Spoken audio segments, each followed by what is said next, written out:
Hello everyone, before starting the video, I would like to share with you a very important information. We have launched GATE Non-Tech Test Series, जिसमें आपको maths plus aptitude के more than 30 test papers मिलेंगे. And not only that, you will be having free video lectures of maths and aptitude, which will have complete course coverage and explanation of important GATE questions. So if you are serious enough for GATE, you should not miss out this amazing deal for just ₹399. You can enroll in our test series by clicking on the link displayed on the description and on the first comment. So now let's move to our topic discussion. तो अभी तक हमने क्या देखा, just पहले इससे पहले वाले लेक्चर में हमने देखा कि डेल ऑपरेटर क्या होता है. ठीक है, उस डेल ऑपरेटर को समझाने में मैंने थोड़ा सा एकदम ग्रेजुअली बिल्डअप किया था कि डेल ऑपरेटर होता क्या है. राइट, तो अब जैसे ही हम डेल ऑपरेटर समझ चुके हैं तो अब हम बात कर सकते हैं gradient, divergence, curl and directional derivative के लिए. ठीक है, तो वेक्टर कैलकुलस में ये तीनों चीज बहुत ही ज्यादा इंपॉर्टेंट होने वाले हैं. ठीक है, देखो ये ग्रेडियंट, डाइवर्जेंस, कर्ल, जब तक कि हम ये सब चीजों को नहीं समझेंगे ना तब तक कि हम स्टोक्स थ्योरम, ग्रीन्स थ्योरम ये सब पे बात नहीं कर पाएंगे. और इन सब के ऊपर भी बहुत ही ज्यादा, चाहे आप किसी भी ब्रांच के हो, सभी ब्रांच में इनसे रिलेटेड कॉन्सेप्ट्स, क्वेश्चंस जरूर आएंगे. ठीक है, तो इन सब चीज को आपको अच्छे से समझना है. तो ग्रेडियंट की बात हम लोग लगभग कर चुके थे पिछले लेक्चर में ही, फिर भी मैं रिकॉल करवा दूं आपको. तो पहला क्या था, ग्रेडियंट. Right, gradient. तो ग्रेडियंट की बात तो हो चुकी थी. ग्रेडियंट एक्चुअल में था क्या, ग्रेडियंट वाज नथिंग बट, पहला पॉइंट आप लिखेंगे ग्रेडियंट में, एक एक करके पॉइंट लिखते जाते हैं कि gradient is only gradient is only possible for a scalar point function.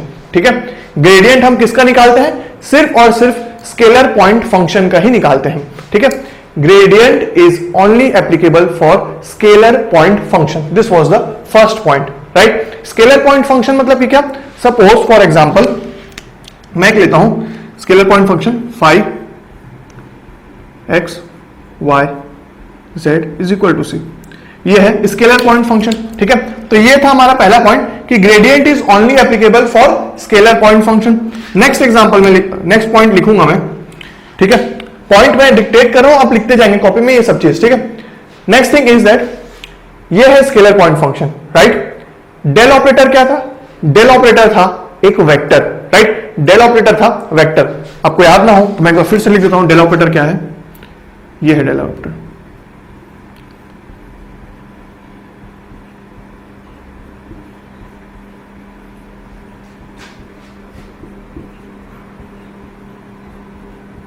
Right, this is del operator. So second point is that gradient is the product of del operator and the scalar point function. ठीक है, तो जो gradient होगा, gradient is the product of del operator and the scalar point function. तो अगर मैं इसका product कर रहा हूं, ठीक है, स्केलर और वेक्टर का प्रोडक्ट क्या होता है, एकदम सिंपल होता है कि ये हो गया del phi. del phi क्या हो गया, ये हो गया हमारा gradient phi, gradient of phi भी बोल सकता हूं,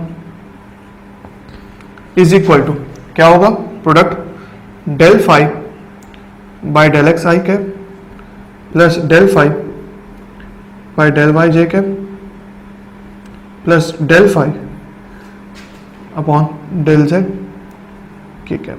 right, this was a gradient. ठीक है, ये हो गया था ग्रेडियंट की बात. तो यहां पे मेरे को क्या दिख रहा है, सेकेंड पॉइंट में ही, it is the product of scalar point function and del operator and the result is a vector quantity. तो यहां पे क्या आ रहा है, रिजल्ट आ रहा है वेक्टर क्वांटिटी. और इस वेक्टर क्वांटिटी को मैं क्या बोलने वाला पता, नॉर्मल वेक्टर. ठीक है, ये बोलने वाला हूं नॉर्मल वेक्टर.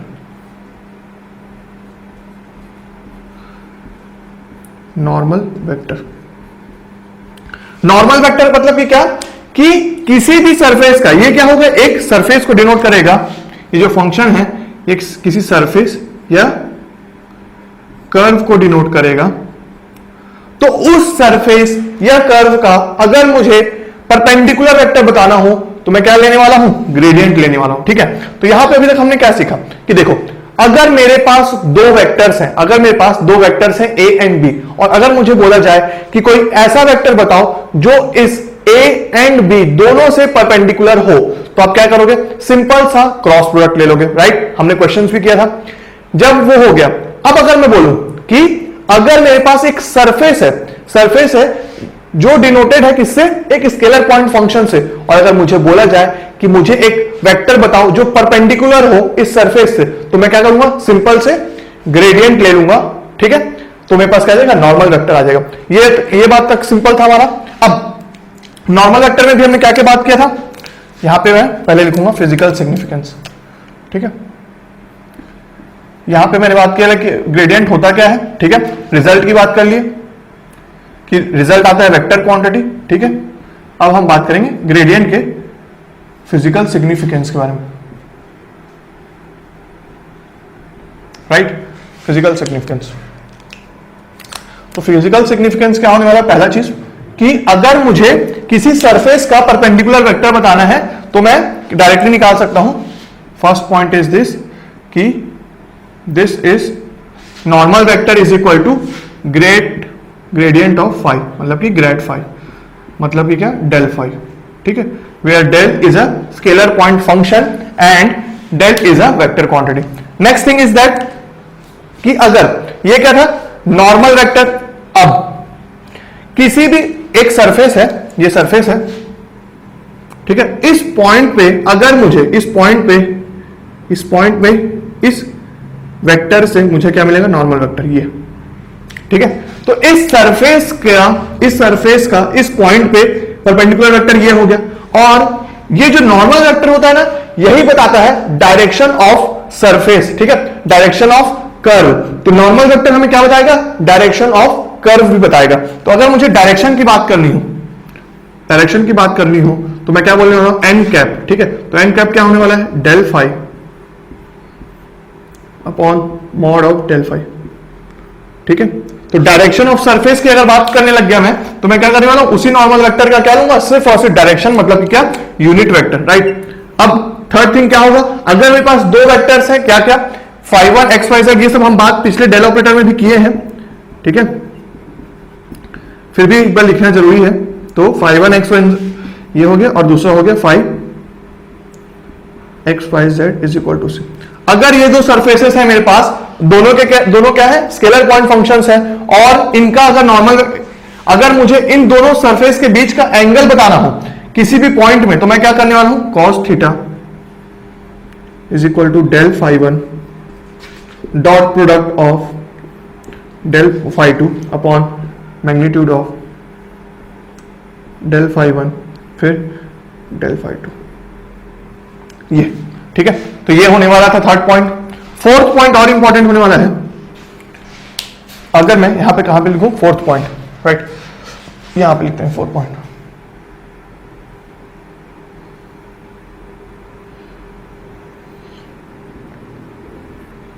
ठीक है। फोर्थ पॉइंट, ये जो gradient of a vector gives us the normal vector और डायरेक्शन ऑफ अ सरफेस और अ कर्व, ठीक है, एट सम पॉइंट, ये तो देता ही है, but gradient of a vector also gives us the maximum rate of change of curve, ठीक है, maximum rate of change of curve. यहां पे मैं लिखता हूं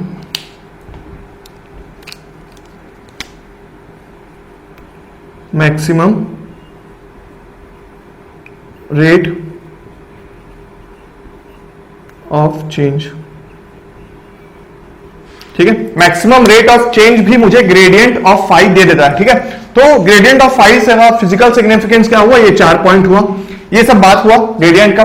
तो ये पूरा का पूरा डिस्कस हुआ किसके बारे में, ग्रेडियंट के बारे में। अब मैं किसके बारे में जाने वाला हूं, तो ग्रेडियंट का बात यहां पे खत्म हुआ, तो अब मैं जाने वाला हूं यहां पे डाइवर्जेंस के बारे में, ठीक है। अब मैं जाऊंगा डाइवर्जेंस के बारे में, तो डाइवर्जेंस के लिए लिखूंगा मैं, ठीक है। तो ये सब पॉइंट आप नोट किए होंगे। पहले मैं बात किया कि ग्रेडियंट होता क्या है, राइट। उसके बाद मैंने बात किया कि ग्रेडियंट का रिजल्ट क्या होता है, रिजल्ट के बाद मैंने बात किया कि उसका फिजिकल सिग्निफिकेंस क्या होता है ग्रेडियंट लेने का, वो उसके लिए 4 पॉइंट लिखा हमने, ठीक है। अब ये सब पॉइंट्स जब हम कॉन्सेप्ट लिख लेते हैं तो हम क्या करते हैं, क्वेश्चंस करेंगे जब, तो पहले हम पूरा पॉइंट्स को एक साथ लिख लेते हैं, फिर उसके बाद क्वेश्चंस करेंगे सारा, राइट। तो यहाँ पे ग्रेडियंट का बात होता है, और अब हम बात करने वाले हैं डाइवर्जेंस का, ठीक है। तो मैं बात करने वाला हूं divergence. Second point is divergence,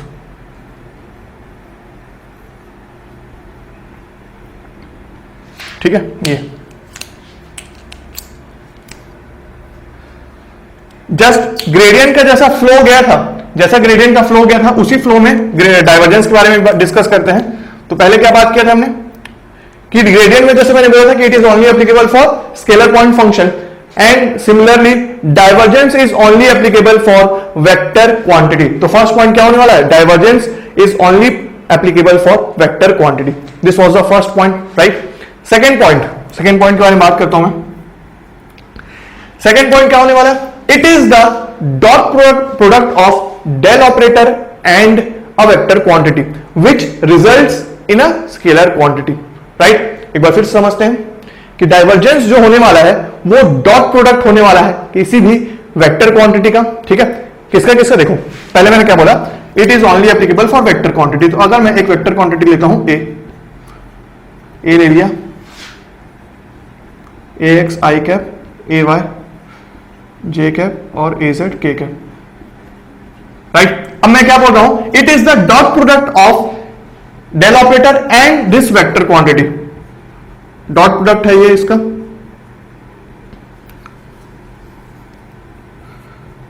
divergence of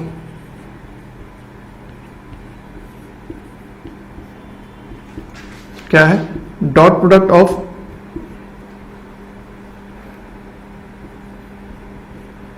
del operator and vector quantity, right. ये हो गया डॉट प्रोडक्ट है ये। डॉट प्रोडक्ट का रिजल्ट क्या होने वाला है, स्केलर क्वांटिटी होने वाला है, आपको बहुत अच्छे से पता है क्योंकि हम डॉट प्रोडक्ट पढ़ते हुए आ रहे हैं।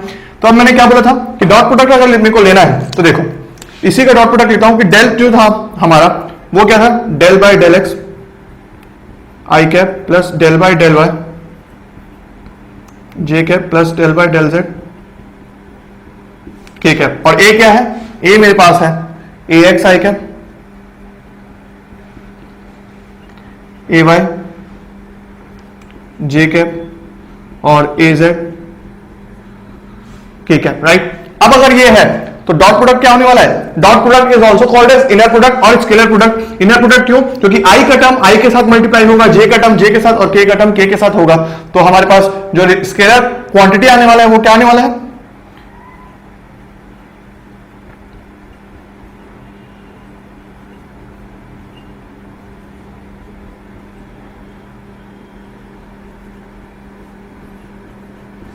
राइट। तो ये हो गया मेरा क्या, डाइवर्जेंस ऑफ अ वेक्टर, ठीक है। तो ये क्या हो गया, डाइवर्जेंस डेल डॉट ए, ठीक है। ये हो गया डेल डॉट ए,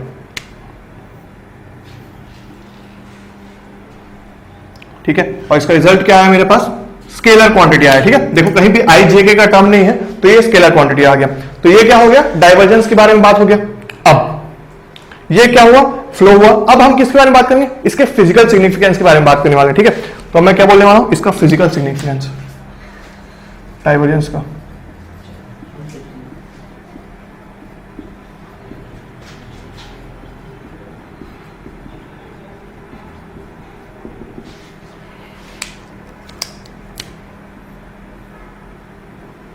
राइट, फर्स्ट फिजिकल सिग्निफिकेंस मतलब कि क्या, देखो शावर, देखो शावर जिससे नहाते हैं हम, तो शावर में क्या होता है, पानी बाहर आता है, ठीक है, पानी बाहर आता है। मतलब कि शावर का फ्लो जो है, शावर को अगर मैं देख रहा हूं तो उसमें से पानी जो बाहर आ रहा है वो क्या है, फ्लो आउटवर्ड्स है, ठीक है, फ्लो आउटवर्ड्स है। वैसे ही अगर मैं यहां पे आप देखो टंकी का एग्जांपल है, ठीक है, पानी की टंकी का एग्जांपल ले लो, तो पंप से पानी टंकी के अंदर जा रहा है, ठीक है। तो अगर मैं टंकी देख रहा हूं यहां पे, ऐसे ही ले मैं एग्जांपल दे रहा हूं, ठीक है, ये हो गया। तो यहां पे देख रहे हो इस पॉइंट पे यहां पे पंप से अगर पानी अंदर जा रहा है, ठीक है, तो यहां पे टंकी में क्या है, इनवर्ड फ्लो है। टैंक में पानी अंदर जा रहा है पंप से, तो ये इनवर्ड फ्लो है। और ये अगर टैप में बाहर आ रहा है, ठीक है, इधर से टैंक से पानी बाहर आ रहा है, तो टैप में ये क्या होगा, आउटवर्ड फ्लो, और ये इनवर्ड फ्लो, ठीक है। तो देखो टैंक में ही आउटवर्ड फ्लो और इनवर्ड फ्लो आ गया दोनों। अब ये था फिजिकल एग्जांपल। अगर मैं किसका एग्जांपल लूं, इलेक्ट्रिक चार्जेस का एग्जांपल लूं, ठीक है, चार्जेस का एग्जांपल ले रहा हूं। देखो एक प्लस चार्ज, ये इसका इलेक्ट्रोस्टैटिक फील्ड कैसे डेवलप होगा, प्लस चार्ज का, प्लस क्यू है अगर ये, तो इसका इलेक्ट्रोस्टैटिक कैसे होगा, आउटवर्ड्स। ठीक है, इलेक्ट्रिकल और इलेक्ट्रॉनिक्स वालों को पता होगा कि इसका इलेक्ट्रोस्टैटिक फील्ड जो डेवलप होगा वो आउटवर्ड्स होगा, राइट। अगर यहां पे नेगेटिव चार्ज होता तो यहां पे कैसा होता, चार्ज, इलेक्ट्रोस्टैटिक फील्ड जो डेवलप हो रहा है वो क्या हो रहा है, इनवर्ट्स। और अगर कोई अनचार्ज मटेरियल होता तो अनचार्ज होने के कारण उसके अबाउट कोई भी इलेक्ट्रोस्टैटिक फोर्स डेवलप नहीं हो रहा, राइट। तो ये देखो, ये हो गया फिजिकल। अब ये जो मैं क्या बात करना चाह रहा था आपसे, फ्लो के बारे में। जैसे पानी का एग्जांपल दिया, यहां पे भी फ्लो, यहां पे इलेक्ट्रोस्टैटिक फोर्स का एग्जांपल दे रहा हूं आपको, ठीक है। इलेक्ट्रिक फील्ड जो डेवलप हो रहा है इधर पॉजिटिव चार्ज के ऊपर, इलेक्ट्रिक फील्ड जो डेवलप हो रहा है वो आउटवर्ड्स है, इसमें इनवर्ड्स है, ठीक है। तो यहां पे भी क्या, डायरेक्शन ऑफ फ्लो की बात हो रही है। तो ये जो डायरेक्शन ऑफ फ्लो है ये कहां से मिलेगा, डाइवर्जेंस से, ठीक है। तो यहां पे फिजिकल सिग्निफिकेंस ऑफ डाइवर्जेंस हमको मिलने वाला है क्या, कि इट गिव्स द, इसको मैं मिटा दूं, देखो ये सब एग्जांपल्स को आप पेंसिल से अपने कॉपी में जरूर लिखे रहेंगे ताकि आप रिलेट कर पाए सब्जेक्ट से और फील कर पाए, ये सब चीज पता होना चाहिए, ठीक है। तो अगर मैं यहां पे लिख रहा हूं फिजिकल सिग्निफिकेंस का, इट गिव्स द,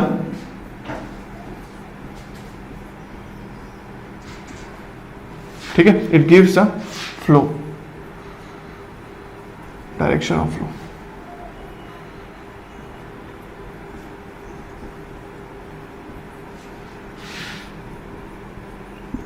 ठीक है, it gives the direction of flow. तो डाइवर्जेंस से हमें क्या मिलता है, डायरेक्शन ऑफ फ्लो मिलता है। मतलब कि क्या, देखो अगर जो मैं डाइवर्जेंस है, डाइवर्जेंस ऑफ वेक्टर ए है, मतलब कि क्या, डेल डॉट ए, ये क्या क्या तीन वैल्यू ले सकता है, राइट। कैसे कैसे वैल्यू, कि अगर ये नेगेटिव हो गया, या तो फिर जीरो हो गया, या तो फिर पॉजिटिव हो गया, ठीक है, ऐसा तीन वैल्यूज ले रहा है, ठीक है। अगर ये नेगेटिव है, अगर आप डाइवर्जेंस ऑफ एनी वेक्टर निकाल रहे हो और वो नेगेटिव है, तो उसका मतलब क्या होगा, इनवर्ड फ्लो।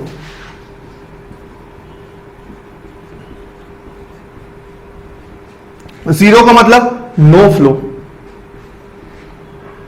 ठीक है, और पॉजिटिव का मतलब आउटवर्ड फ्लो। तो ऐसे हमें पता चलता है फ्लो के बारे में, डाइवर्जेंस से, ठीक है। तो फिजिकल सिग्निफिकेंस क्या हुआ, it gives the direction of flow. अब ये जो पॉइंट है ना डाइवर्जेंस जीरो होने का, यहां पे ये अगर जीरो होता है तो ये हमारे पास क्वेश्चन मार्क, ये स्टार मार्क्ड है, क्यों, क्योंकि यहीं से क्वेश्चंस फ्रेम होने वाले हैं। मतलब कि अगर आपका del dot A dot product of del operator and any vector is zero, अगर ऐसा हो रहा है, अगर ऐसा हो रहा है तो ये क्या है, बहुत ही इंपॉर्टेंट केस है, ठीक है। इससे क्वेश्चंस कैसे आएंगे, क्योंकि अगर डॉट प्रोडक्ट ऑफ, मतलब कि divergence, if divergence of any vector is zero, divergence of any vector is zero, then this vector is called as divergence free.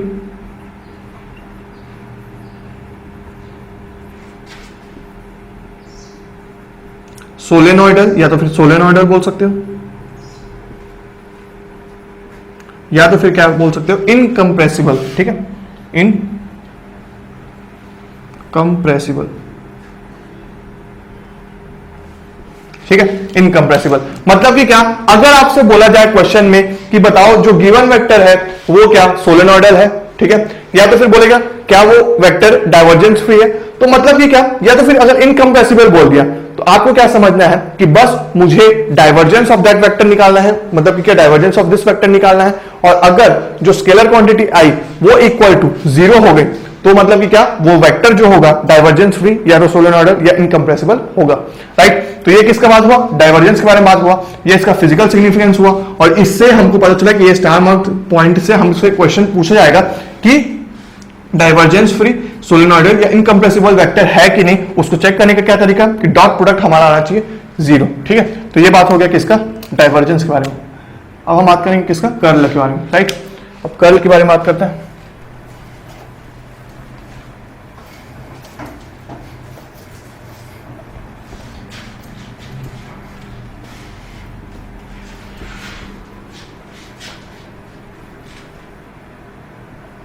ठीक है, तो आप नोट्स अच्छे से मेंटेन करते जा रहे होंगे। अभी तक आपके काफी चैप्टर्स कंप्लीट हो चुके हैं, राइट। तो वो सब का रिविजन, प्रॉपर रिविजन होने के लिए आपका नोट्स मेंटेन होना काफी अच्छे से जरूरी है, राइट। तो ये अब बात करने वाले हैं किसका, कर्ल का। कर्ल ऑफ अ वेक्टर फिर से फ्लो वाई होगा। कैसा फ्लो कि फर्स्ट थिंग क्या लिखोगे आप, it is only applicable for vector quantity, ठीक है। It is only applicable for vector quantity. First point was that it is only applicable for vector quantity, ठीक है। सेकेंड पॉइंट क्या रहेगा, it is the cross product of a del operator and that vector quantity which results in a vector quantity, ठीक है। मतलब कि अगर एक वेक्टर है A x I cap A Y J cap A Z के कैप, ठीक है। ये अगर मेरे पास ये वेक्टर है और अगर मुझे बोला जाए कर्ल की बात की जाए, कर्ल के बारे में, ठीक है, कर्ल ऑफ वेक्टर ए बोला जाए तो मैं लिखूंगा cross product of vector A with del operator. तो ये क्या आने वाला है, क्रॉस प्रोडक्ट का क्या फॉर्मूला होता है, I J K del dot D X del dot D Y del dot D Z A X A Y A Z.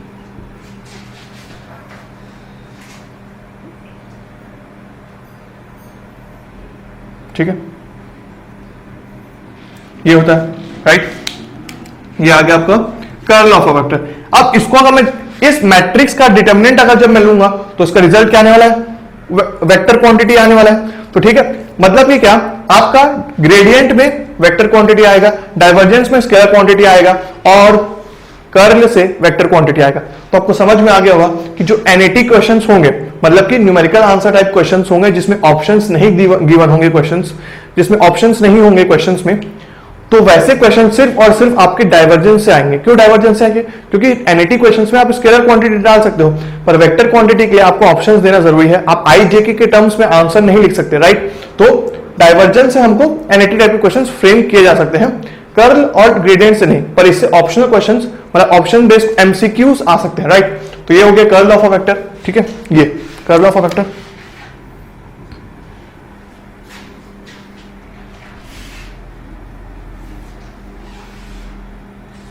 ठीक है, कर्ल की बात हो गई, ये डेफिनेशन हो गया। तो क्या क्या देखा हमने कि अगर it is only applicable for vector quantity and it is the product, it is the cross product of del operator and vector quantity. और इसको क्रॉस प्रोडक्ट कैसे सॉल्व करते थे, हम ऐसे करते थे, मतलब कि क्या D for dot, D for divergence, ठीक है, डाइवर्जेंस मतलब कि डॉट प्रोडक्ट, ठीक है, D for divergence, D for dot product, D C for cross, ठीक है, C for cross and C for curl, मतलब कि कर्ल मतलब कि क्रॉस प्रोडक्ट होगा, ठीक है। तो यहां से आपका कंफ्यूजन पूरा हट चुका होगा कि डाइवर्जेंस और कर्ल में हम कंफ्यूज नहीं होंगे। अब हम बात करने वाले हैं फिजिकल सिग्निफिकेंस की इसकी।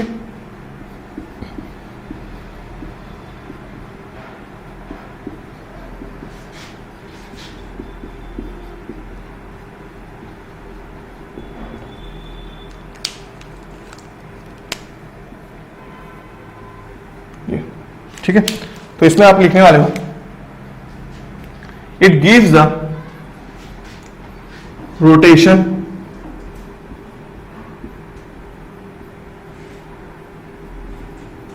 Rotation of a vector, it gives the rotation of a vector. मतलब कि क्या, देखो डाइवर्जेंस क्या दिया, डायरेक्शन ऑफ फ्लो दिया, ये क्या रहेगा, रोटेशन ऑफ अ वेक्टर। मतलब कि अगर सपोज मैं क्या ले रहा हूं यहां पे, एक देखो वहां पे मैं क्या लिया था, इलेक्ट्रिक फील्ड का एग्जांपल लिया था, क्या लिया था, पॉजिटिव चार्ज और नेगेटिव चार्ज लिया था, तो मैंने देखा था फ्लो का डायरेक्शन। अब मैं क्या लेने वाला हूं, मैग्नेटिक फील्ड का एग्जांपल लेने वाला हूं। अगर मैं यहां पे मैग्नेटिक फील्ड कंसीडर कर रहा हूं, देखो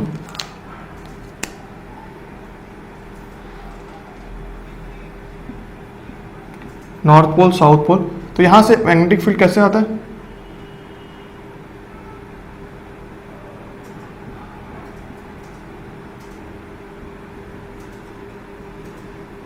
ऐसा होगा, राइट। तो नॉर्थ से साउथ जाएगा आउटवर्ड्स,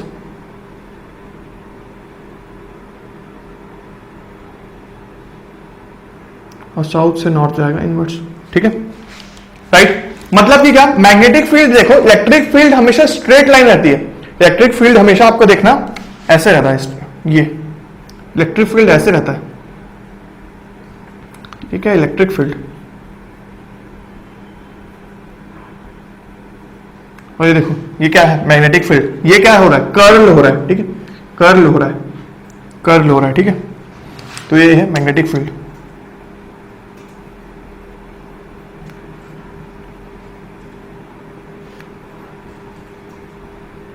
राइट, तो अब किसी भी वेक्टर के रोटेशन के बारे में अगर मेरे को बात करना होगा तो मैं कर्ल की बात करूंगा। देखो कर्ल मतलब घुमाओ, ठीक है, कर्ल मतलब घुमाओ।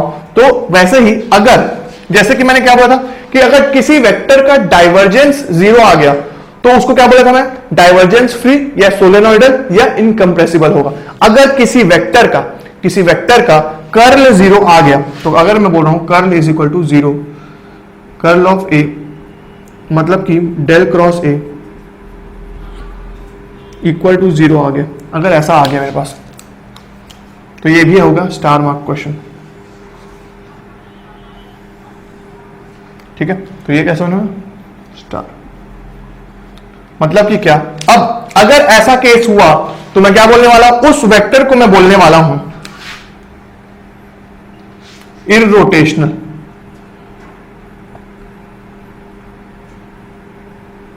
इररोटेशनल और कंजर्वेटिव,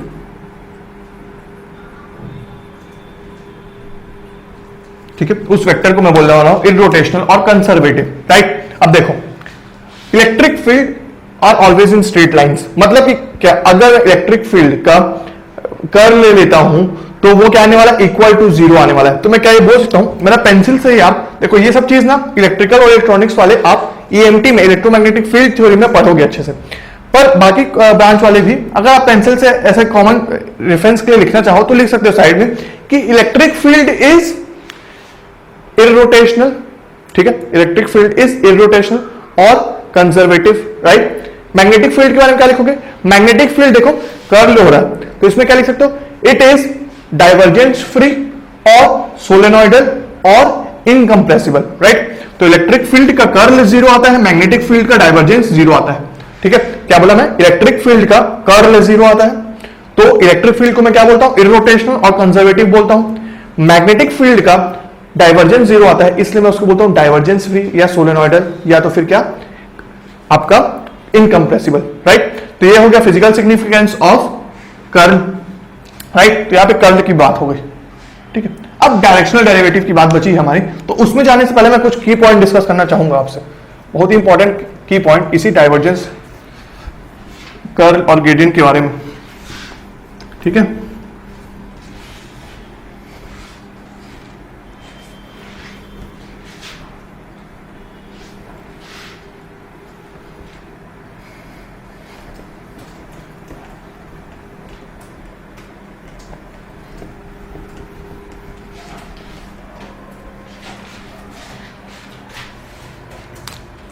की पॉइंट, राइट,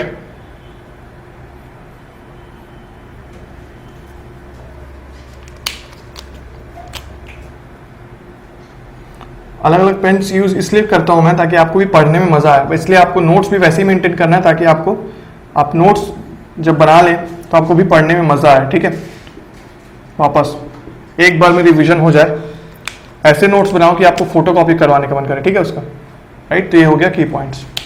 की पॉइंट्स में क्या बोलने वाला हूं, देखो स्टैंडर्ड रिजल्ट्स हैं इसको कि कर्ल, डाइवर्जेंस,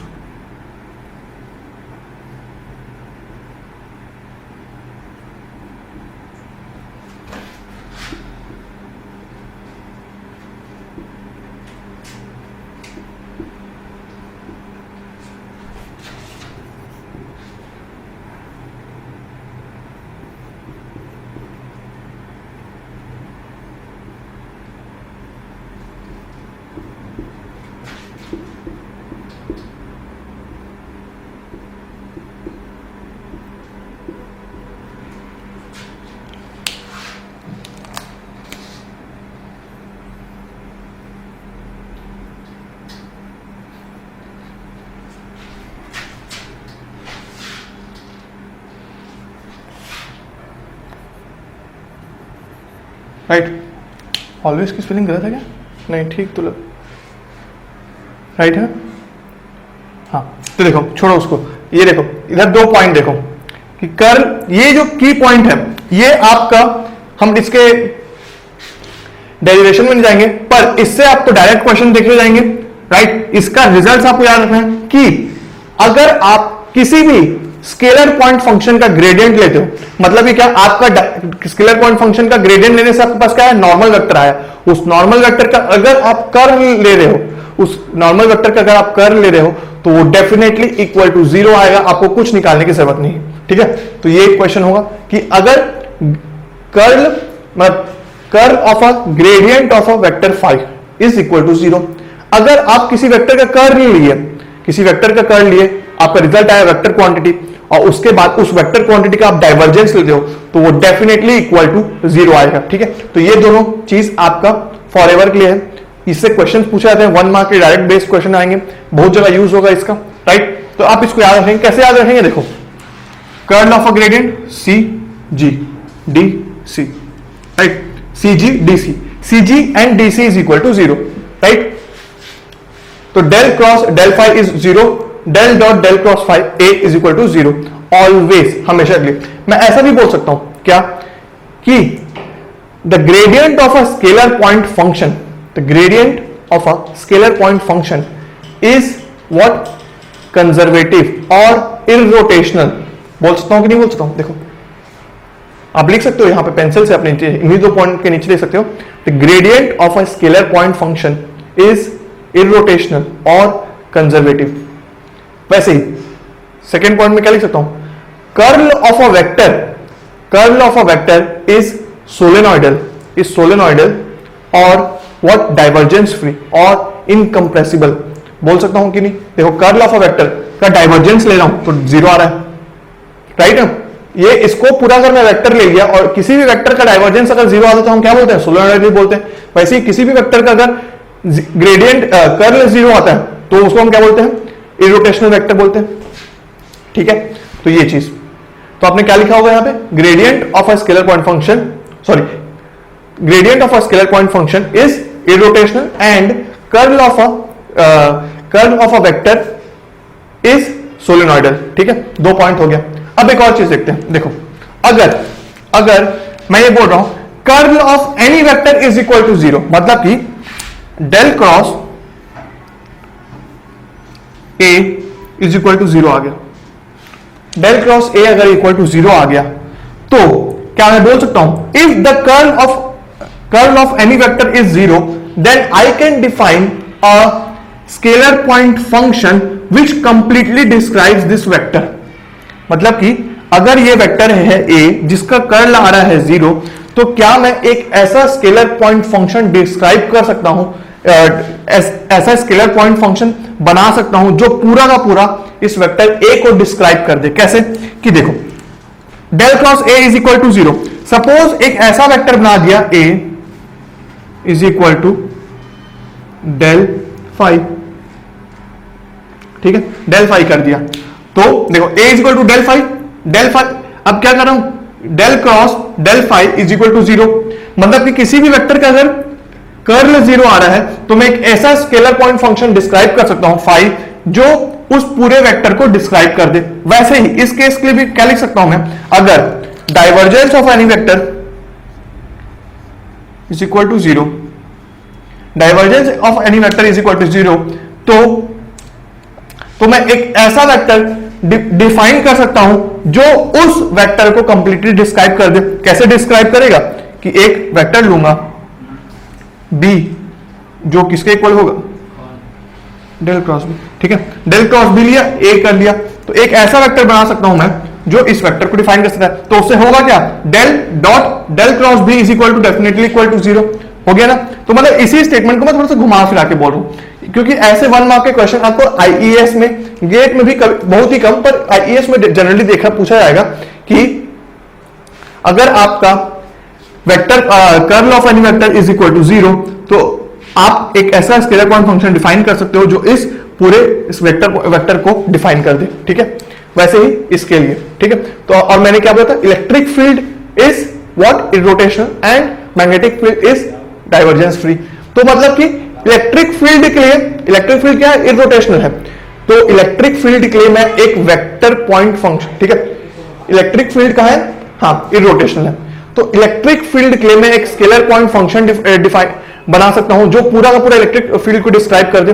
ईएमटी में आप जाकर रिलेट करोगे, और अभी जब हम थ्योरम्स पढ़ेंगे तो उसमें भी मैं थोड़ा सा रिलेट करूंगा इस पॉइंट को, ठीक है। तो इलेक्ट्रिक फील्ड के लिए मैं कोई ऐसा फंक्शन बना सकता हूं जो स्केलर फंक्शन बना सकता हूं जो इलेक्ट्रिक फील्ड को डिस्क्राइब कर दे। वैसे ही मैग्नेटिक फील्ड क्या है, आपका डाइवर्जेंस फ्री है, तो मैग्नेटिक फील्ड के लिए भी मैं क्या बना सकता हूं, एक ऐसा वेक्टर बना सकता हूं जो पूरा का पूरा उस मैग्नेटिक फील्ड को डिफाइन कर दे, ठीक है। ये तो थी थोड़ी सी एक्स्ट्रा बातें, ठीक है।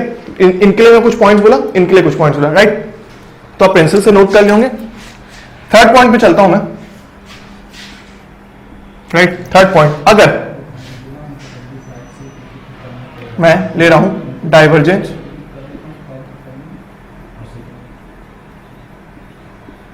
ग्रेड फाई ले रहा हूं, ठीक है, मतलब कि क्या,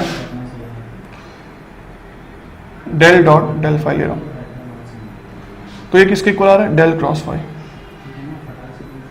ठीक है, डेल क्रॉस फाई। इसका कोई रिजल्ट नहीं है, इन दोनों का तो देखो हमेशा जीरो आ रहा है, पर इसका रिजल्ट नहीं है। इसको मैं क्या बोलता हूं, आपको एक बार जगह मैं लिखवाया भी था, वेक्टर ट्रिपल प्रोडक्ट के नीचे शायद लिखवाया था इसको मैं, क्या इसको क्या बोलते हैं हम, डेल क्रॉस फाई को बोलने वाले हैं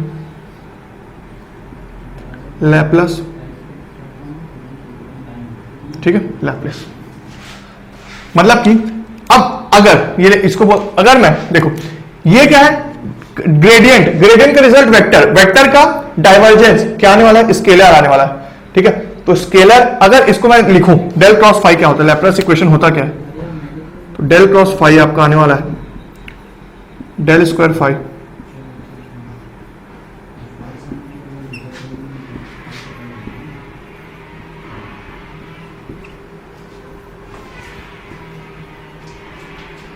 राइट, ये आने वाला है लैप्लास, लैप्लेसियन, ठीक है, ये, ठीक है। तो लैप्लेसियन, इसको मैं लैप्लेसियन भी बोल सकता हूं, देखो अब del cross five upon del X square, ये जो पूरा का पूरा फंक्शन है ये क्या आने वाला है, स्केलर फंक्शन आने वाला है। अगर ये scalar function equal to zero आ जाए, अगर del cross phi equal to zero आ जाए, तो उस केस में मैं क्या बोलूंगा कि जो भी फंक्शन, कैसा फंक्शन, स्केलर पॉइंट फंक्शन इस लैप्लेशियन इक्वेशन को सेटिस्फाई करेगा, उसको मैं क्या बोलने वाला हूं, हार्मोनिक फंक्शन बोलने वाला हूं, ठीक है। तो हार्मोनिक फंक्शन बोलने वाला हूं,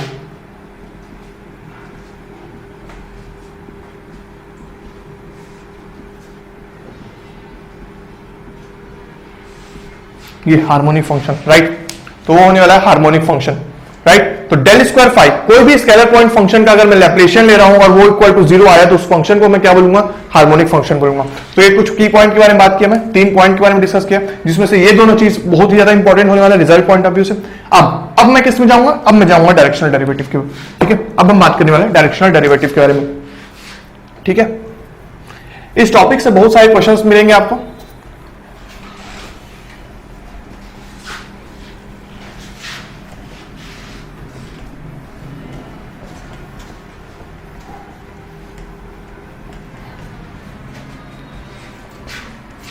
ठीक है। Last topic, directional derivative.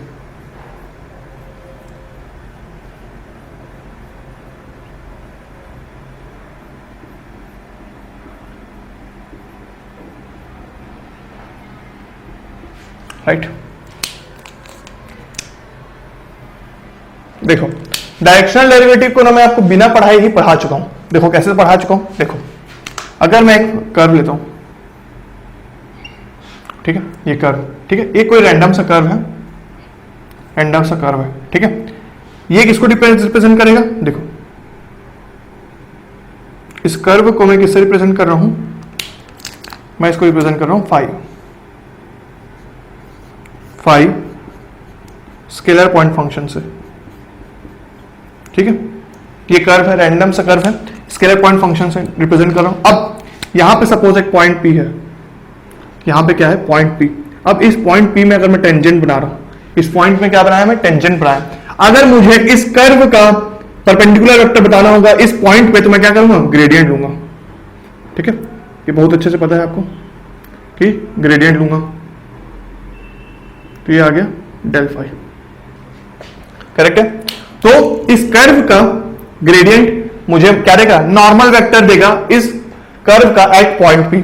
अब अगर मैं एक और वेक्टर बनाऊं ए, एक वेक्टर ए बनाया जिसके बीच इन दोनों का एंगल है थीटा, ठीक है, करेक्ट। कर्व लिया मैं एक पॉइंट पी पे मैं टेंजेंट बना के नॉर्मल वेक्टर बनाया। Normal vector is nothing but del phi, that is gradient of scalar point function. और उस पॉइंट पे मैं एक और वेक्टर है जो किसी उस वेक्टर का कोई डायरेक्शन है, उस वेक्टर का कोई डायरेक्शन है, तो इसको मैं ऐसे, ये इधर है ना, ऐसे, ठीक है, राइट। अब दो वेक्टर्स हो गए, दोनों के बीच का एंगल है थीटा, राइट। अब डॉट प्रोडक्ट और क्रॉस प्रोडक्ट पढ़ने के बाद मैंने कुछ फिजिकल सिग्निफिकेंस के बारे में बात किया था। पेज पलटा के देखो आप कॉपी में, तो आपको दिखेगा कहां पे, projection of vector A on B, projection of vector A on B वाला पॉइंट खोलो, projection of vector A on B वाला पॉइंट खोलोगे तो आपको दिखेगा क्या कि A, projection of vector A on B अगर मुझे करना है तो मुझे क्या करना होगा, value of A in the direction of B, in the direction of B was nothing but क्या था वो, A dot B upon B का मैग्नीट्यूड, ये था कि नहीं, या तो उसको क्या बोल सकता हूं मैं, A dot B unit vector, मतलब बी कैप, ये था, देखो कॉपी में पलटा के, ये था ए डॉट बी कैप था, right.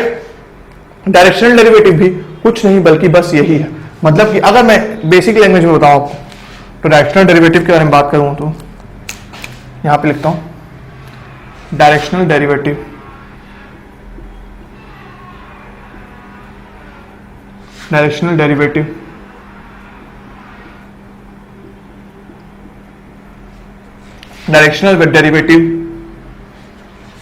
Of a scalar point function क्या है, ब्रैकेट में लिख दो X Y Z is equal to C, scalar point function C at point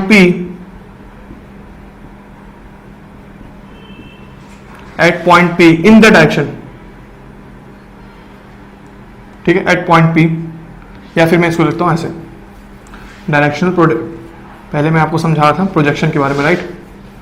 तो इसको मैं लिखता हूं प्रोजेक्शन ऑफ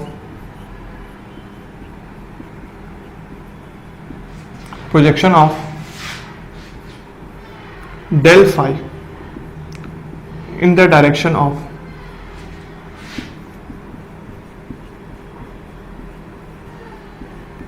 वेक्टर ए, ठीक है। तो डायरेक्शनल डेरिवेटिव कुछ नहीं बल्कि क्या है, projection of del phi in the direction of A, ठीक है, projection of del phi in the direction of A.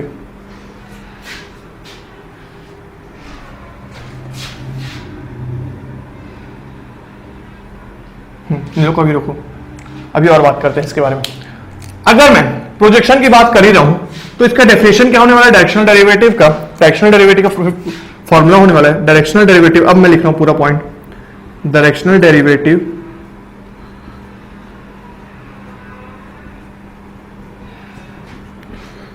For a function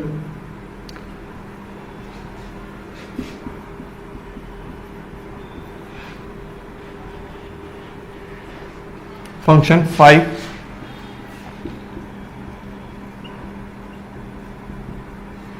at any point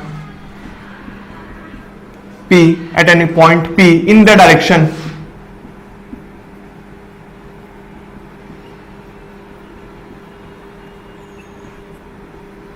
of A is given as projection कैसे देगा, projection of del phi in the direction of A क्या होगा, बताओ formula, copy में देख के, पीछे वाला पेज पर देख के बताओ, del phi into A cap, मतलब कि क्या, डेल फाई डॉट प्रोडक्ट, और ये डॉट प्रोडक्ट है ना, dot product vector A upon magnitude of vector A, correct. ये इसी को और क्या बोल सकता हूं मैं, ग्रेडियंट भी बोल सकता हूं, gradient of phi dot A cap, right.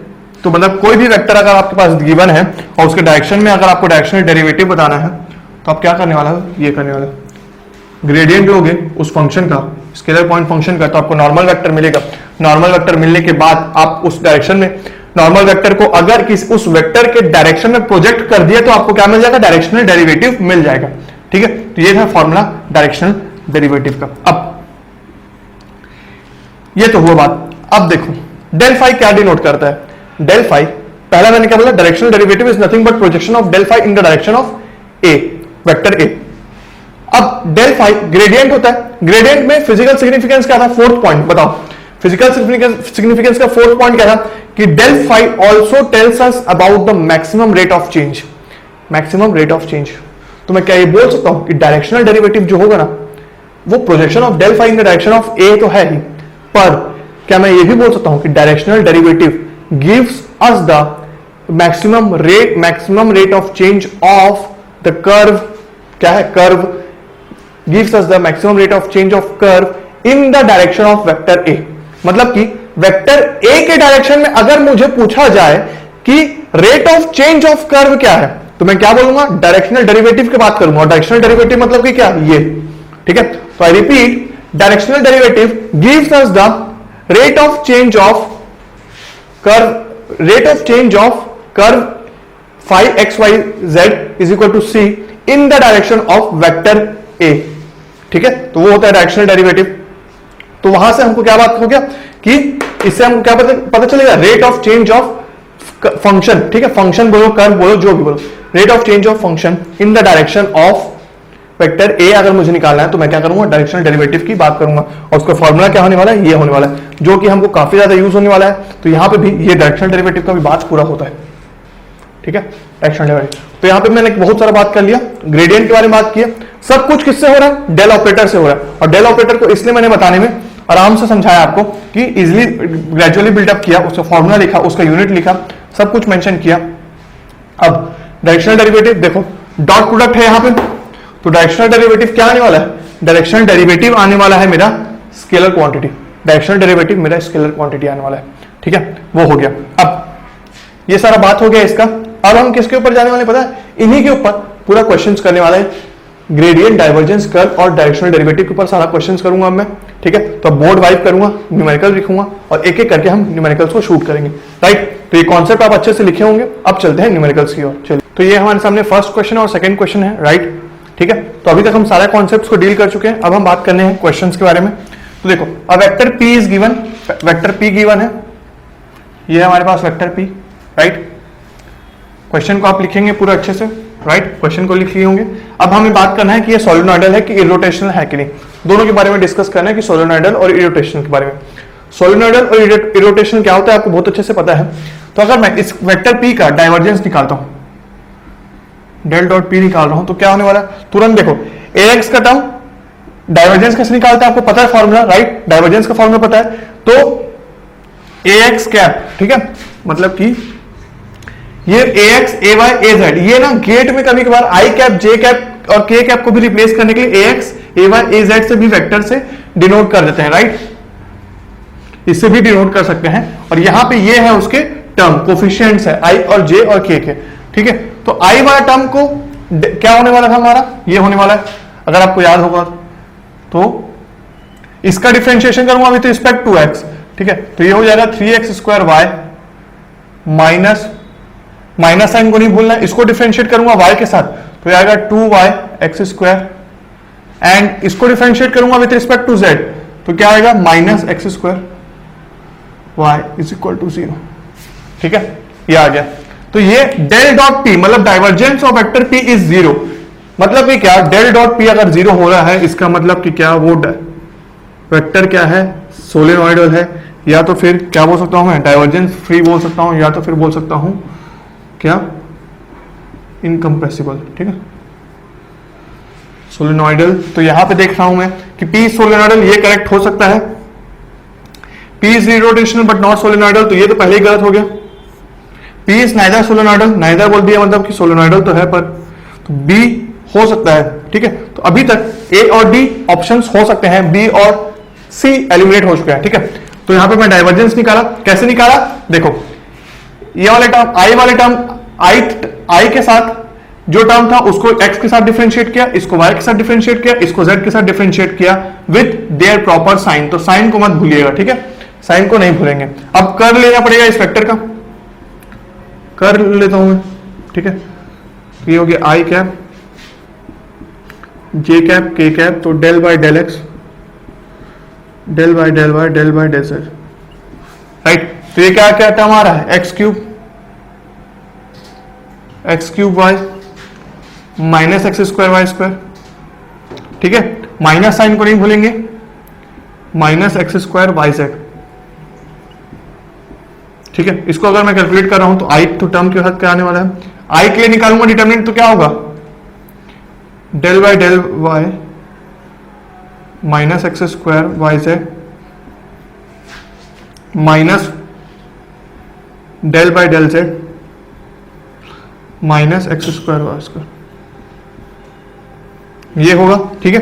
वैसे ही मैं क्या, इसको अगर मैं सॉल्व करता हूं, इसको अगर मैं सॉल्व कर रहा हूं तो मैं क्या देख रहा हूं, ये टर्म हो जा रहा है किसके इक्वल, ये टर्म हो जा रहा है y के साथ डिफरेंशिएट करने से, ये हो जा रहा है minus x square Y Z, ठीक है। y वाला टर्म हट गया तो एक्स स्क्वायर जेड हो गया माइनस एक्स स्क्वायर जेड, ठीक है। और इसको z के साथ डिफरेंशिएट कर रहा हूं तो ये क्या हो रहा है, ये इक्वल टू हो जा रहा है 0।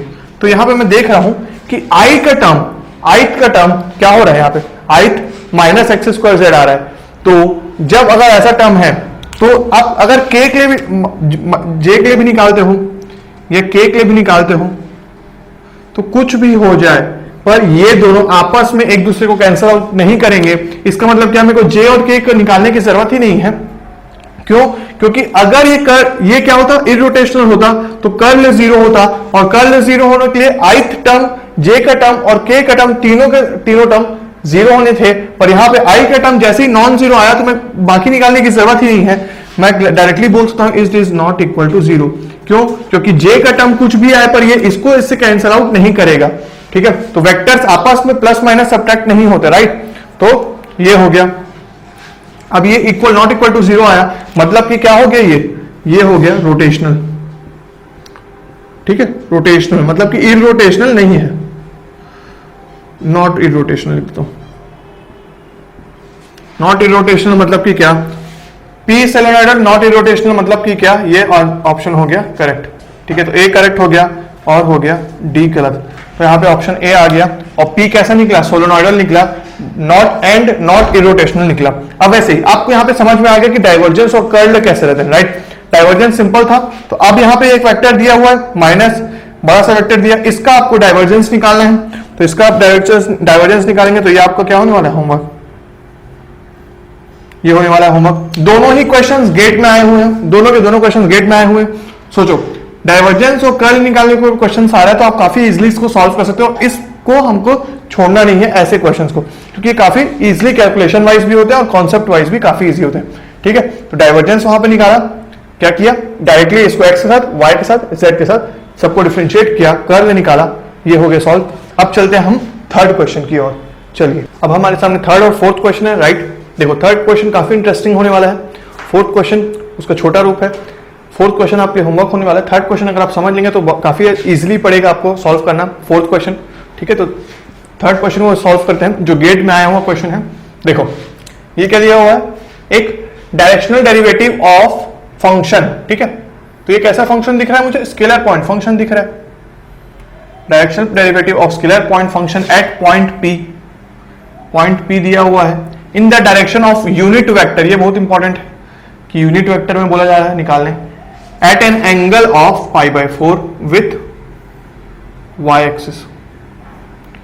एक्सिस से है π/4, ठीक है। तो देखो मतलब कि अगर मैं पहले क्या करने वाला हूं, x एक्सिस, y एक्सिस और ये ऐसा, तो ये थीटा जो है ये 45 डिग्री से, ये ऐसा बोल रहा है, ठीक है। और आपको क्या पता है, आपको ये पता है कि y एक्सिस के अलोंग क्या होता है, j कैप, यहां पे क्या होता है i कैप, ठीक है। मेरे पास फंक्शन है, पॉइंट P भी है, मुझे बस क्या निकालना है, vector, unit vector a cap, ठीक है। डायरेक्शनल डेरिवेटिव का फॉर्मूला क्या था,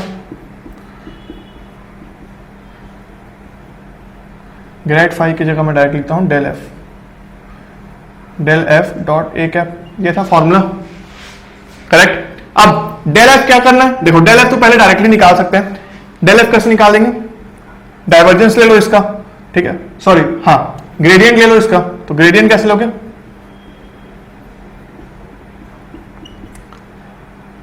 del F by del x I cap del Y, sorry del F by del Y J cap. अब देखो यहां पे कोई z का टर्म है, z का टर्म एक भी नहीं है, मतलब कि क्या, जब मैं इसको z के साथ डिफरेंशिएट करूंगा तो k का टर्म क्या आने वाला है, k कैप का टर्म आने वाला है 0। तो बस मेरे पास कौन कौन से टर्म आएंगे, आई कैप और जे कैप के टर्म आएंगे। तो अगर मैं इसको डिफरेंशिएट कर रहा हूं तो देखो क्या होगा, 1/√2 को मैं लिया बाहर और अंदर में मल्टीप्लाई कर रहा हूं तो मेरे पास क्या आ रहा है, डेल एफ निकाल रहा हूं मैं इसको, तो डाइवर्जेंस ऑफ 1/√2, 1/√2 को किया बाहर और ये हो गया gradient of X square Y plus, ये आ रहा है, ठीक है। देखो मल्टीप्लाई करने से वो आ रहा है। अब मुझे डिफरेंशिएशन करना आसान हो जाएगा, तो ये क्या होगा, अंदर में 2xy प्लस 2yx, ठीक है। तो ये क्या आ गया, डेल, मतलब कि ग्रेडियंट ऑफ फंक्शन f, ठीक है। डायरेक्टली डिफरेंशिएट किया, इस वाले टर्म को मैं x के साथ करूंगा तो 2xy मिलेगा, इस वाले टर्म को y के साथ करूंगा तो 2yx मिलेगा, राइट। पर मुझे क्या बोला जा रहा है, at point p, at point p मतलब कि क्या, और यहां पे एक और चीज मिसिंग है कि ये आने वाला है क्या, वेक्टर, ये आने वाला है वेक्टर, राइट। तो del F at point p, p क्या है 1,1, तो यहां पे ये क्या होने वाला है, 2x और y दोनों की वैल्यू 1, मतलब कि क्या, ये हो गया 1/√2 2i प्लस 2j क्या, ठीक है। तो ये आ गया मेरे पास डेल एफ। तो एक चीज तो मेरा ये वाला चीज आ गया, राइट। तो इसको मैं एक चीज सॉल्व कर लिया डायरेक्शनल डेरिवेटिव के लिए, राइट। तो ये वाला पार्ट आ गया। अब ए कैप निकालना है।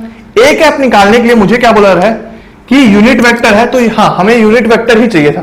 ए कैप है, यूनिट वेक्टर था, तो यहां पे यूनिट वेक्टर ही दे रहा है, पर वो कैसे फॉर्म में दिया है कि एंगल बना रहा है वो vector with y axis 45 degree. तो मुझे क्या करना पड़ेगा, प्रोजेक्शन करना पड़ेगा।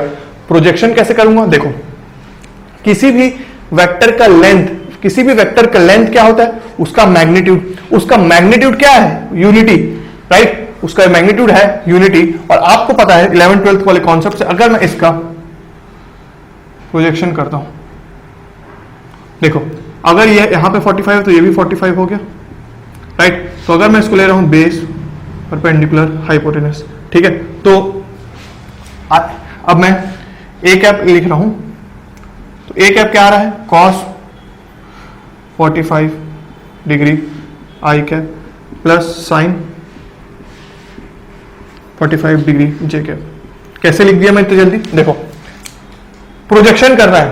प्रोजेक्शन कैसे करते थे, x वाला जो कोफिशिएंट होगा, मतलब ax जो होगा ith का कोफिशिएंट, मतलब कि इस वेक्टर का projection on x axis, projection on x axis कर रहा हूं मैं, तो हाइपोटेनस अपॉन बेस, राइट। तो बेस कितना होगा, अगर आप देख रहे हो तो base upon hypotenuse is equal to cos theta, मतलब कि hypotenuse into cos theta is equal to base. तो बेस देखो यहां पे क्या आने वाला था, बेस आने वाला था, ठीक है।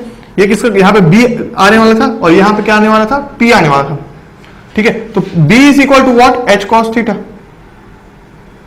और p इज इक्वल टू क्या, h sin थीटा। पर यहां पे क्या बोल रहा है, h है क्या, h है क्या, h है वहां पे मैग्नीट्यूड, मतलब कि लेंथ, लेंथ क्या है, यूनिटी। तो अगर लेंथ यूनिटी है तो ये क्या हो गया 1, ये भी हो गया 1। थीटा क्या है 45 डिग्री, ठीक है। तो ये हो गया 45 डिग्री, ठीक है। तो ये यूनिट वेक्टर आ गया। अब देखो यूनिट वेक्टर है, मतलब कि क्या, इसको अगर मैं सॉल्व भी कर लेता हूं तो ये क्या आ जा रहा है, 1/√2 आई कैप प्लस 1/√2 जे कैप। तो इसको लिख रहा हूं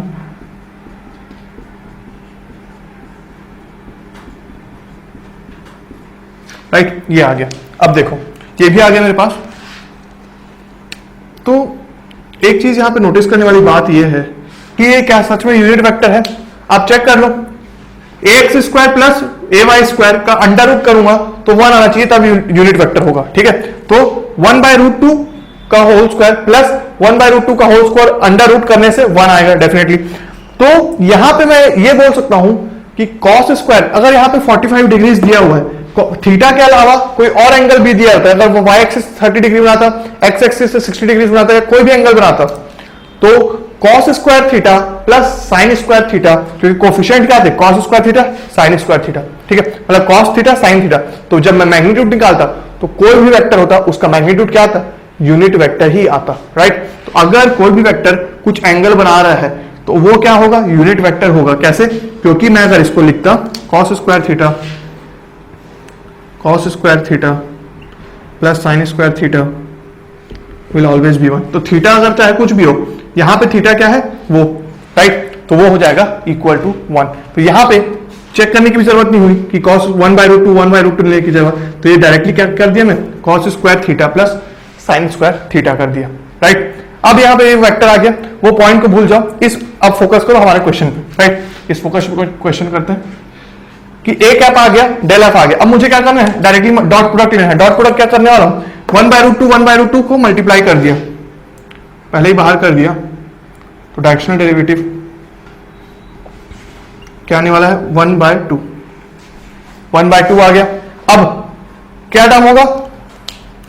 इसका टर्म, ठीक है, इसका टर्म इसके साथ, तो ये आ गया 2, और इसका टर्म इसके साथ, तो ये आ गया 2। करेक्ट। तो अब यहां पे बहुत बड़ा ब्लेंडर हो गया है। तो यहां पे क्या ब्लेंडर हुआ है? देखो, ऐसे ही ब्लेंडर आपसे एग्जाम के बीच में होगा। राइट, ऐसे ही ब्लेंडर होगा। इसका अगर मैं x के साथ डिफरेंशिएशन कर रहा हूं तो मेरे पास क्या आ रहा है? 2xy प्लस y स्क्वायर आई कैप प्लस ये क्या हो रहा है? ये हो रहा है x स्क्वायर प्लस 2xy जे कैप, ऐसा। तो जब मैं इसको यहां पे 1 पुट करता हूं तो 1 पुट करने से ये क्या हो जाएगा? ये हो जाएगा 3, ये क्या हो जाएगा? 3। राइट, तो अगर ये 3 हो गया, अब मैं मल्टीप्लाई कर रहा हूं, तभी मुझे लगा कि ये गलत कैसे आ रहा है।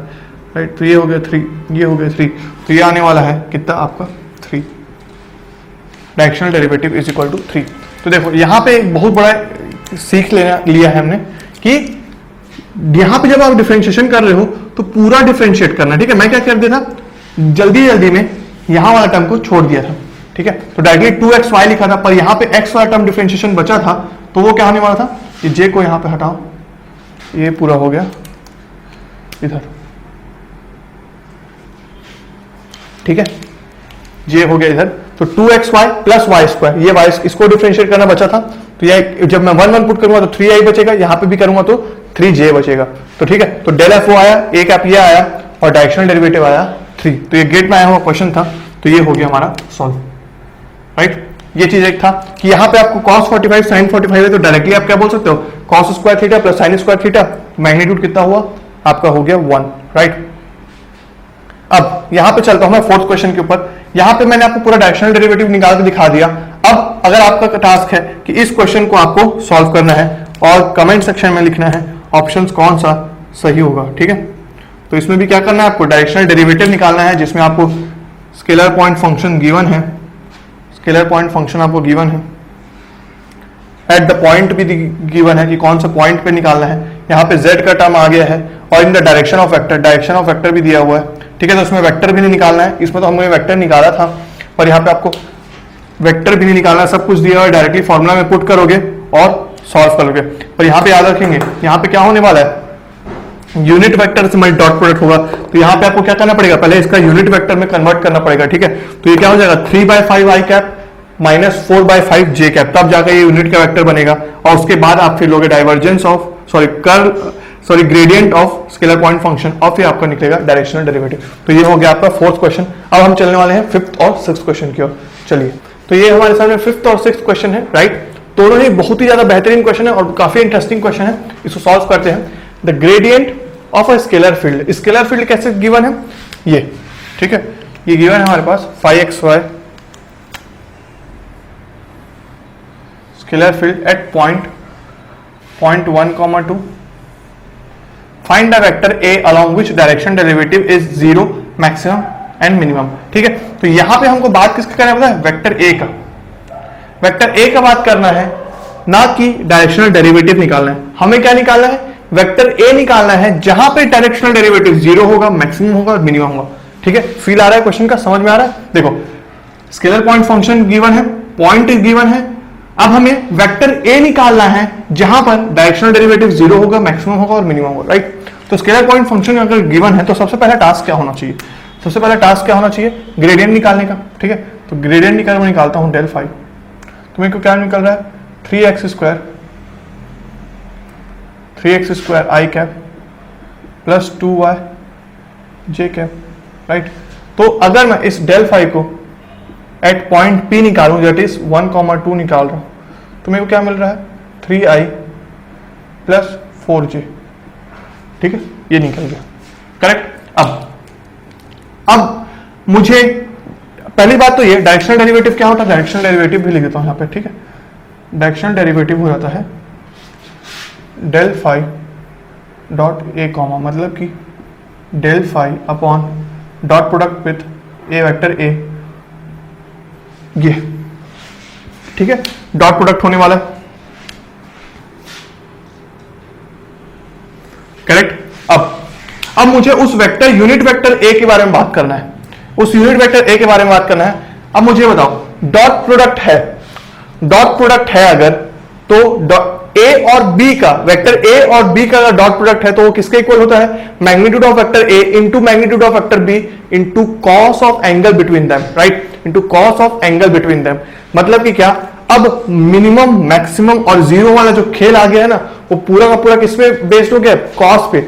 मतलब कि जो उन दोनों के भी, उन दोनों वेक्टर्स के ऊपर, ठीक है, इनके और इनके बीच, वेक्टर्स के बीच जो एंगल होगा, कैसा एंगल? देखो, ये बनाता हूं एक मैं सरफेस,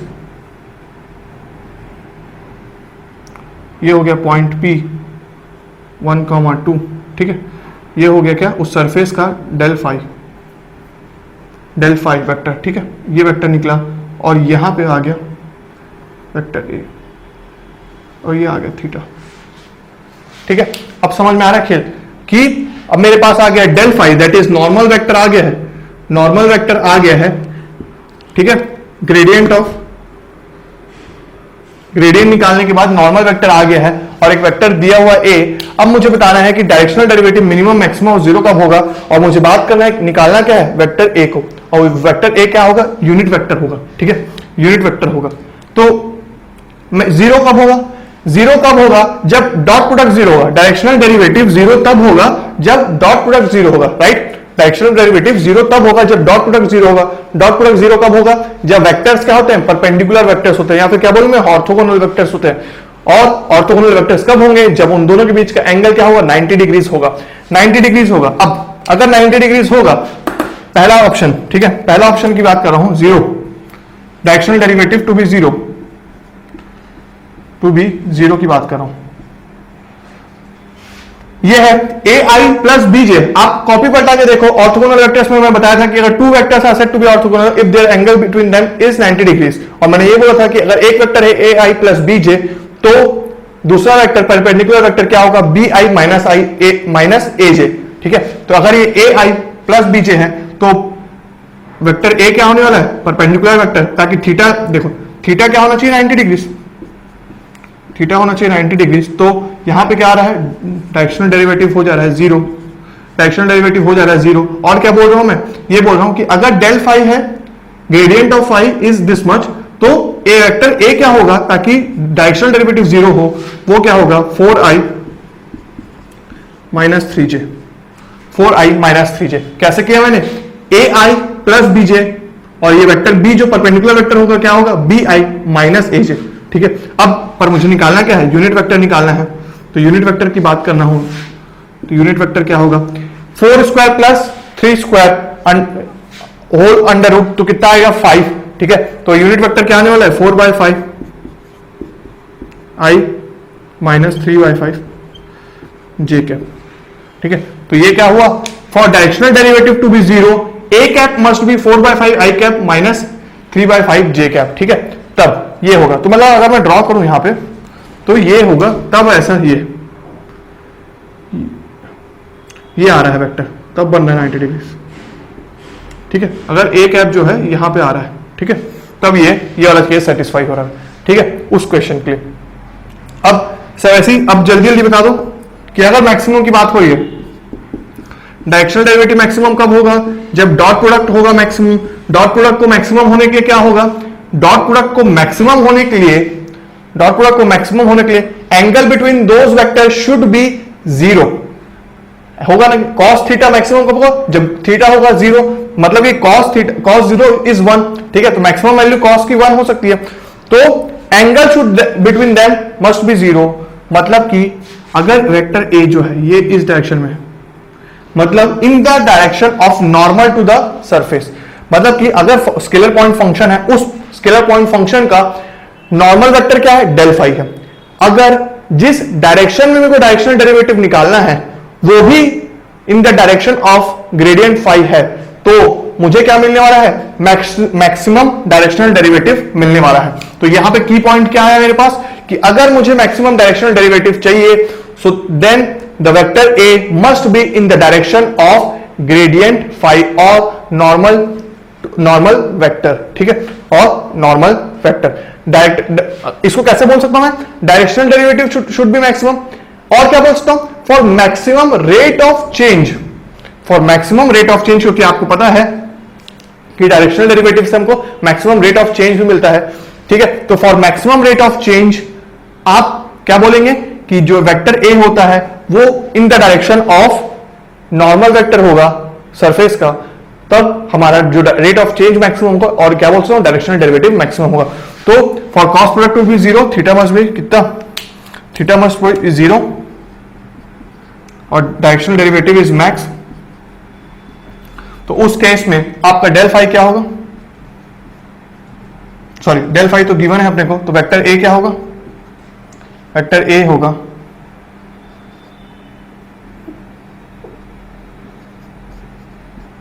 3i प्लस 4j, ठीक है। और इसी डायरेक्शन में होगा सेम चीज, मैग्नीट्यूड हो सकता है डिफर कर जाए, ठीक है, मैग्नीट्यूड हो जाए डिफर कर जाए, पर डायरेक्शन क्या होगा, सेम होगा। और इसका यूनिटी क्या होगा, देखो ये क्या होगा, यूनिट वेक्टर अगर मैं निकाल रहा हूं इसका,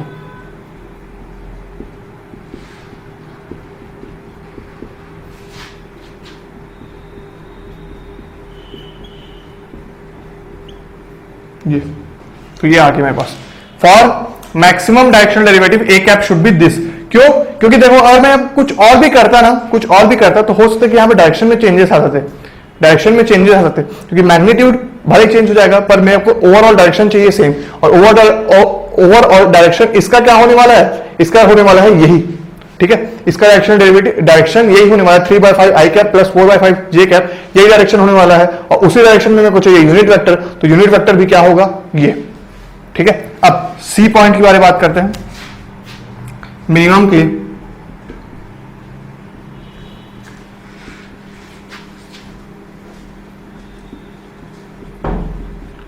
लिए क्या होना चाहिए, देखो जीरो मिनिमम नहीं है, आपको मिनिमम होने के लिए theta should be equal to 180 degrees, theta 180 degrees होगा, डायरेक्शनल डेरिवेटिव क्या होगा, नेगेटिव, या फिर क्या बोल सकता हूं मैं, minimum cos theta 180 is nothing but -1 मतलब कि क्या, नेगेटिव, और -1 अगर नेगेटिव है तो मतलब कि क्या, डायरेक्शनल डेरिवेटिव मिनिमम है। तो मेरा ए कैप क्या होगा, ए कैप होगा सेम चीज, बस इसको मैं इधर लिख देता हूं, ठीक है, ए कैप होगा ये सेम चीज, बस यहां पे आ जाएगा माइनस साइन सामने में, 3/5 आई कैप 4/5 जे कैप, ठीक है, विथ माइनस साइन, सामने आ गया माइनस साइन। अब देखो यहां पे क्या है कि यहां पे ओवरऑल ना आपका ये ए कैप इस तरफ भी जा सकता है, इस तरफ भी जा सकता है, मतलब कि ओवरऑल यहां पे प्लस माइनस हो सकता है, बाहर में प्लस माइनस हो सकता है, मतलब या तो इधर, पर यहां पे ये अंदर वाला फंक्शन एज इट इज रहेगा। यहां पे डायरेक्शनल डेरिवेटिव को अगर आपको मैक्सिमम चाहिए तो आपका इस डायरेक्शन में होना चाहिए, डायरेक्शनल डेरिवेटिव मिनिमम चाहिए तो आपका वेक्टर ए जो होगा वो इस डायरेक्शन में होगा, ठीक है, वो इस डायरेक्शन में होगा, राइट। तो देखो पूरा डायरेक्शनल डेरिवेटिव का बात किया, हम कैसे बात किया, निकाल के वेक्टर यूनिट वेक्टर ए को, ठीक है। तो यूनिट वेक्टर का 3 केसेस निकाले, कब, जब डायरेक्शनल डेरिवेटिव 0 होगा तब परपेंडिकुलर होना चाहिए, परपेंडिकुलर के लिए मैंने ऑर्थोगोनल वेक्टर्स के जो नोट पॉइंट दिखाया था उससे निकाला। फिर बी, मैक्सिमम होने के लिए क्या होना पड़ेगा, एंगल 0 होना पड़ेगा। देखो पूरा खेल किसका हो रहा है, डॉट प्रोडक्ट का। तो इसलिए बेसिक कॉन्सेप्ट बहुत ज्यादा इंपॉर्टेंट है कि कब पता नहीं चलेगा आपको कि बेसिक कॉन्सेप्ट से पूरे बड़े बड़े क्वेश्चन सॉल्व हो जाएंगे। फिर मिनिमम होने के लिए क्या चाहिए, आपका एंगल आना चाहिए 180 डिग्री, राइट, एंगल आना चाहिए 180 डिग्री, और वो एंगल कब आएगा, जब वो दोनों अपोजिट होंगे। तो मैंने आपको बना के भी दिखा दिया कि किस किस डायरेक्शन में यूनिट वेक्टर ए होगा तब जाके डायरेक्शनल डेरिवेटिव होगा, राइट। तो यहां पे आ गया 3 केसेस, ठीक है। तो मैं क्या है, फर्स्ट दोनों डायरेक्शन में जा सकता है, किसी भी डायरेक्शन में जाए, ये हो गया सेकंड, ये हो गया थर्ड, राइट। तो यहां पे हमारा क्वेश्चन हो गया सॉल्व, 5th क्वेश्चन। अब चलते हैं हम 6th क्वेश्चन के ऊपर, ये भी काफी इंपॉर्टेंट होने वाला है, ठीक है। इसको आप अच्छे से नोट करेंगे। 6th क्वेश्चन भी काफी इंपॉर्टेंट होगा।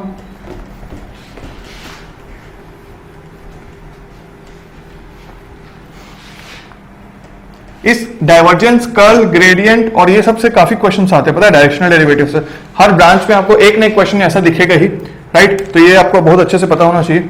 6th क्वेश्चन को अगर मैं सॉल्व कर रहा हूं तो क्या बोल रहा है, the rate of change of phi X Y Z, मतलब कि क्या, स्केलर पॉइंट फंक्शन गिवन है, scalar point function in the direction of normal to the surface, normal to the surface X square Y square, ये at the point ये, ठीक है।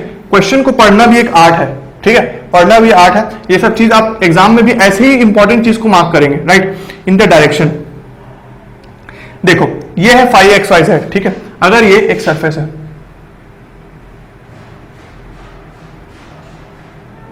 ये क्या बोल रहा हूं, फाई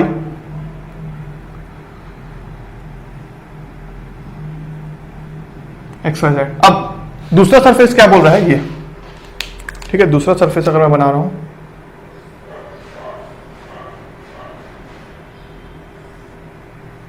ऐसा, ठीक है। और दूसरा सरफेस का वैल्यू क्या दिया है, एक्स स्क्वायर वाई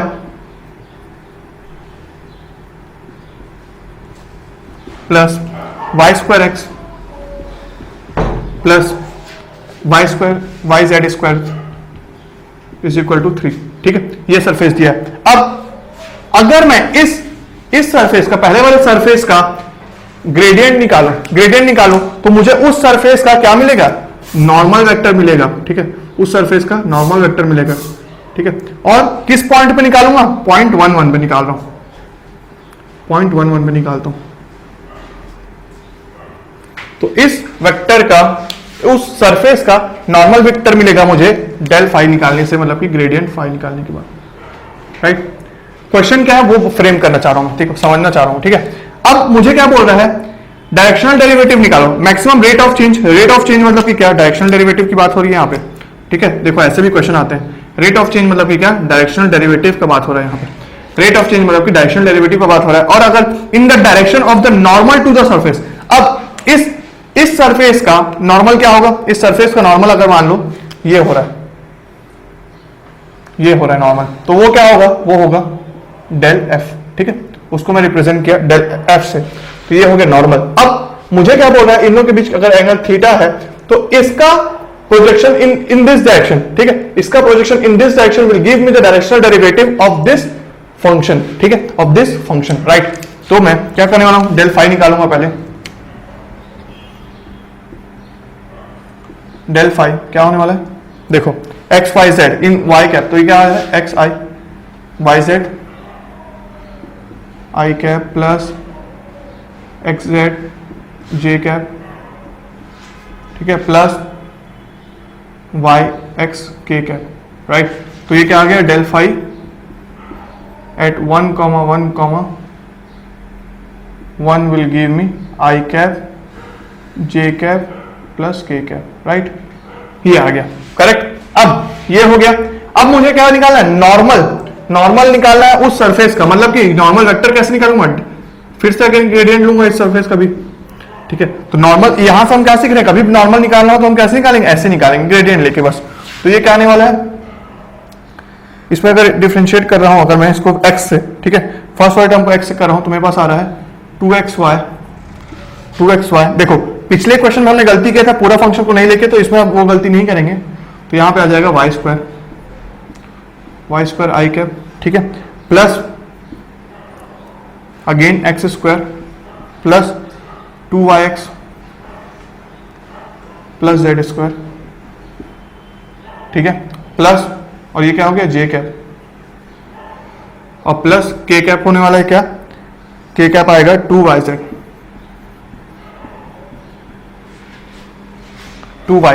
ठीक है, 2yz। तो ये आ गया नॉर्मल वेक्टर, नॉर्मल वेक्टर आ गया, पर हमें किसके ऊपर बात करनी है, उस पॉइंट P के ऊपर बात करनी है, तो डेल एफ क्या होने वाला है आपका, ये तो ये आने वाला है आपका 3i plus 4j plus 2k, correct है क्या, कुछ सिली मिस्टेक, देखो 3i 3 4j एंड 2k, ठीक है, चलो देखते हैं सॉल्यूशन करेक्ट आ रहा है कि नहीं। अब दोनों चीज आ गया, डायरेक्शनल डेरिवेटिव की बात करनी है हमें, तो डायरेक्शनल डेरिवेटिव क्या होने वाला है, डायरेक्शनल डेरिवेटिव होने वाला है del phi dot product with del F normal vector, ठीक है, इस डायरेक्शन में, तो यूनिट वेक्टर होगा, तो मतलब कि क्या, डेल फाई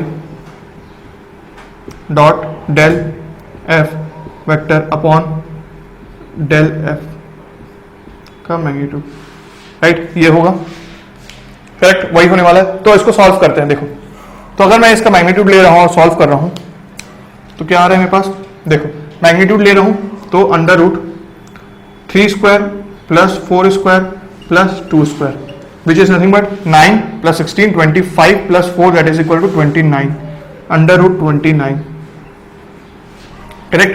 अब उसके ऊपर बात कर रहा हूं, डॉट प्रोडक्ट लेता हूं इसका मैं, तो डॉट प्रोडक्ट ले रहा हूं आई का 3 प्लस 4 प्लस 2 ठीक है, तो ये कितना हो रहा है 7 9, ठीक है, तो 9/29 आ रहा है, राइट,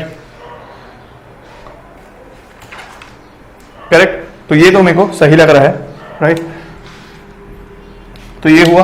तो यहां पे आप देखेंगे कि ये भी कितना बेहतरीन क्वेश्चन था, तो यहां पे 6 क्वेश्चन भी हमारा सॉल्व होता है।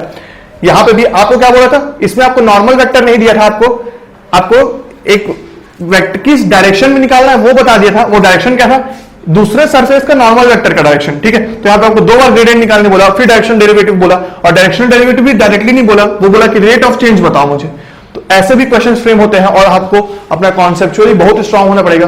पर एक बार आपके क्वेश्चंस कॉपी में नोट हो गए, और जितना भी अभी तक थ्योरी बात किया हमने वो सब भी आपने नोट कर लिया, उसके बाद आपको कोई डाउट नहीं होने वाला क्वेश्चन अटेम्प्ट करने में, क्योंकि मैक्सिमम वैरायटी ऑफ क्वेश्चन हमने अटेम्प्ट कर लिए हैं। अब चलते हैं हम नेक्स्ट टॉपिक की ओर, जो कि होगा हमारा वेक्टर आइडेंटिटीज, और यहाँ पे हमारा डाइवर्जेंस, कर्ल, ग्रेडियंट और डायरेक्शनल डेरिवेटिव का टॉपिक कंप्लीट होता है। Thank you everyone for watching this video till the end. Please like this video and share it with your friends. If you are new to this channel, subscribe to our YouTube channel and don't forget to hit the bell icon to get the latest updates. And to boost your GATE preparation, enroll in our test series by clicking on the link displayed on the description and in the first comment. You can also join our Telegram channel by clicking on the link displayed in the description box. तो मिलते हैं अब next video में, तब तक के लिए have a good day. See ya.